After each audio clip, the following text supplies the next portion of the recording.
Gabrielle is so beautiful and so exotic, so gorgeous. I can't say enough about Gabrielle. She rocked a really dope protective style. She rocked cornrow braids.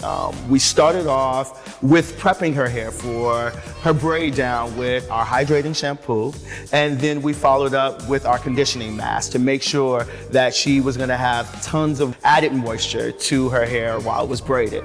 After we rinsed her out, we blow dried her, and before blow drying her, we used our heat protectant spray as well, actually, to make sure that there was extra added protection on her hair. And after that, after her hair was braided, we used some of the scalp tonic in the parts of the braids to make sure that she felt tingled and refreshed. And then after that, we used a little bit of our exotic oils on her braids from the roots all the way down to the ends to give it that really luminous, gorgeous shine that she had. And then we finished her off with our Flawless edge control. And as you saw, she was super defined on those edges. Our edges were on point.